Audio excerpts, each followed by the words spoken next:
স্বাগত। আজ আমরা একটা বেশ ইন্টারেস্টিং বিষয় নিয়ে কথা বলবো। মানে একটা প্লাস্টিক পণ্য তৈরির কারখানা তৈরির খরচের দিকটা একটু খুঁটিয়ে দেখব। আমাদের হাতে একটা বিশ্লেষণ আছে যা এই পুরো আর্থিক ব্যাপারটা তুলে ধরে। অনেকেই তো ভাবেন এমন কিছু করার, কিন্তু আসল খরচটা কেমন চলুন দেখি। অবশ্যই। তবে শুরুতেই একটা কথা বলে রাখা ভালো, এই যে সংখ্যাগুলো আমরা আলোচনা করব, এগুলো কিন্তু একটা আনুমানিক ধারণা, বুঝলেন? আসল খরচটা মানে কারখানার লোকেশন কোথায়, আপনি নতুন মেশিন কিনছেন না পুরনো, কতজন লোক রাখছেন, বাজারের অবস্থা, এগুলোর ওপর অনেক ওঠানামা করে। হ্যাঁ, তা তো বটেই। তবে এই বিশ্লেষণটা আমাদের মূল বিনিয়োগ আর মাসিক খরচের প্রধান জায়গাগুলো বুঝতে খুব সাহায্য করবে। ঠিক। আমার প্রথমেই যেটা চোখে পড়ছে সেটা হলো প্রাথমিক বিনিয়োগ। অঙ্কটা বেশ বড়, প্রায় ২০ থেকে ৩৫ লক্ষ টাকা। মানে শুরুতেই এত টাকা। এর মধ্যে সবচেয়ে বড় খরচের জায়গা কোনটা? হ্যাঁ, এটাই আসল পয়েন্ট। সবচেয়ে বেশি টাকাটা কিন্তু চলে যায় মেশিনারি আর মোল্ড কিনতে। একটা নতুন ইনজেকশন মোল্ডিং মেশিন, যেটা দিয়ে প্লাস্টিক গলিয়ে ছাঁচে ফেলা হয়, সেটার দামই তো প্রায় ১০-১৫ লক্ষ টাকা হতে পারে। ও আচ্ছা। যদিও যদি সেকেন্ড হ্যান্ড বা ব্যবহৃত মেশিন কেনেন, তাহলে খরচটা হয়তো একটু কমবে, ধরুন ৫ থেকে ৮ লক্ষ। হুম। কিন্তু তারপরও আপনি কি বানাবেন তার উপর নির্ভর করে তো ছাঁচ বা মোল্ড লাগবে, তাই না? হুম। প্রতিটা মোল্ডের জন্য আরও ১ থেকে ৩ লক্ষ টাকা লেগে যেতে পারে। তার মানে যত রকম জিনিস বানাতে চাইব, মোল্ডের খরচ তত বাড়বে। শুরুতেই এটা একটা বড় চিন্তার বিষয় তাহলে। একদম। আচ্ছা, এই মেশিন আর মোল্ড ছাড়া আর কি কি প্রাথমিক খরচ আছে? হ্যাঁ, আরও আছে তো। যেমন ধরুন, ফ্যাক্টরির জায়গা, সেটার জন্য একটা প্রাথমিক ডিপোজিট লাগতে পারে, হয়তো ৫-১০ লক্ষ টাকা। অথবা যদি মাসিক ভাড়ায় নেন, তাহলে মাসে ৫০,০০০ থেকে ৮০,০০০ টাকা ভাড়া গুনতে হবে। আচ্ছা। তারপর ধরুন লাইসেন্স, অন্যান্য আইনি কাগজপত্র, এগুলোর জন্য আরও ১-২ লক্ষ টাকা। আর প্রোডাকশন শুরুর জন্য কাঁচামাল তো লাগবেই, সেটার জন্য শুরুতে ২-৩ লক্ষ টাকা। এই সব মিলিয়েই ওই ২০-৩৫ লক্ষের হিসাবটা আসছে আর কি। বুঝতে পারছি। বেশ বড়সড় বিনিয়োগ। আচ্ছা, এটা তো গেল শুরুর ধাক্কা। এরপর তো আছে মাসিক খরচ।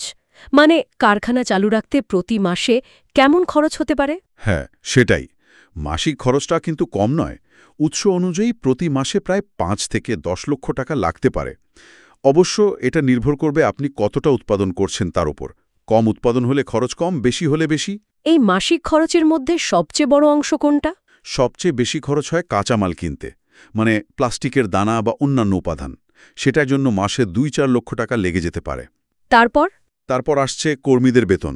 যদি ১০-১৫ জন কর্মী থাকে, তাহলে তাদের বেতন বাবদ মাসে ধরুন ১-১.৫ থেকে ২-২.৫ লক্ষ টাকা। হুম। মেশিনগুলো কিন্তু প্রচুর পাওয়ার নেয়, তো মাসে ৫০,০০০ থেকে ১ লক্ষ টাকা শুধু বিদ্যুৎ বিলই আসতে পারে। তাই নাকি? বিদ্যুতের খরচটাই তো অনেক। হ্যাঁ, এছাড়া পণ্য পরিবহন, তৈরি মাল বাজারে পাঠানো, আর সেটার মার্কেটিং বা প্রচারের জন্য তো কিছু খরচ ধরতে হবে। সব মিলিয়ে মাসিক খরচটাও বেশ ভাবনার বিষয়। উৎসে একটা উদাহরণ ছিল দেখলাম, প্রায় ৪০ লক্ষ টাকার বাজেট। হ্যাঁ, ওর একটা উদাহরণ দিয়েছে, যেখানে প্রায় ৩০ লক্ষ টাকা প্রাথমিক বিনিয়োগ ধরা হয়েছে, আর বাকি ১০ লক্ষ টাকা রাখা হয়েছে প্রথম কয়েক মাসের চলতি খরচ চালানোর জন্য। এটা কি মোটামুটি বাস্তবসম্মত? হ্যাঁ, এটা একটা ভালো শুরুর পয়েন্ট। আর এখানেই উৎসটা একটা খুব জরুরি কথা মনে করিয়ে দিয়েছে। সেটা হলো ব্যবসার একেবারে শুরুতে, প্রথম ৩ থেকে ৬ মাস লাভ আসার সম্ভাবনা কিন্তু কম। ও আচ্ছা। তাই হাতে যথেষ্ট পরিমাণে ওয়ার্কিং ক্যাপিটাল বা চলতি মূলধন রাখাটা খুব দরকারি, না হলে টাকার অভাবে মাঝপথে আটকে যেতে পারে। সেটা ঠিক।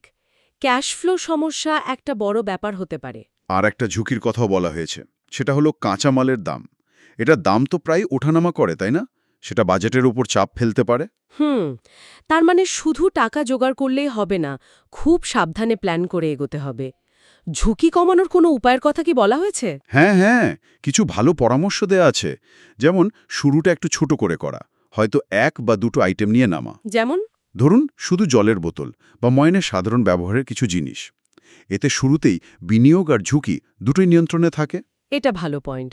আরেকটা দারুণ আইডিয়া হলো আগে থেকে অর্ডার নিয়ে নেওয়া, প্রি বুকিং বা কনফার্মড অর্ডারের ভিত্তিতে উৎপাদন করা। এতে বিক্রি নিশ্চিত থাকে আর হাতে টাকাও আসতে থাকে। ক্যাশ ফ্লো সমস্যাটা কম হয়। হ্যাঁ, এটা খুব কাজের হতে পারে। অগ্রিম অর্ডার পেলে রিস্ক অনেক কমে যায়। ঠিক। আর সরকারি কোনো লোন বা ভর্তুকির স্কিম আছে কিনা সেগুলোর খোঁজখবর নেওয়ার কথাও বলা হয়েছে। অনেক সময় ছোট শিল্পের জন্য এগুলো পাওয়া যায়। তাহলে সব মিলিয়ে যা বোঝা গেল, যথেষ্ট হোমওয়ার্ক করা দরকার। একদম। উৎসটা বারবার এটাই জোর দিয়ে বলছে যে এরকম একটা বড় প্রজেক্টে নামার আগে খুব ভালো করে একটা ফিজিবিলিটি স্টাডি বা সম্ভাব্যতা যাচাই করা উচিত। আর সম্ভব হলে এই লাইনে অভিজ্ঞ কারো পরামর্শ নেওয়াটা খুব জরুরি। অবশ্যই। কারণ দিন শেষে শুধু কারখানা তৈরি করলেই তো হবে না। আসল হলো বাজারের চাহিদাটা ঠিকমতো বোঝা, পণ্যের কোয়ালিটি ভালো রাখা আর টাইমলি ডেলিভারি দেওয়া। এগুলোই কিন্তু ব্যবসার সাফল্যের চাবিকাঠি। তাহলে সারসংক্ষেপে এটাই দাঁড়ালো যে একটা প্লাস্টিক কারখানা বানাতে বেশ ভালো পরিমাণ প্রাথমিক পুঁজি লাগে, আবার মাসিক খরচও নেহাত কম নয়।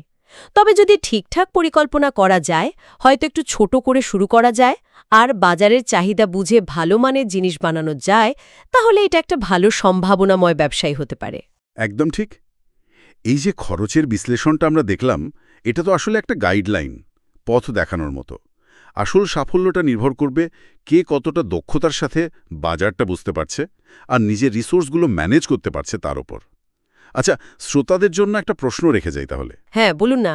এই যে খরচের একটা ধারণা পাওয়া গেল, এটা জানার পর আপনার এলাকার বাজারের কথা ভাবলে কোন ধরনের প্লাস্টিক পণ্য দিয়ে ব্যবসা শুরু করাটা সবচেয়ে কাজের বা লাভজনক মনে হতে পারে?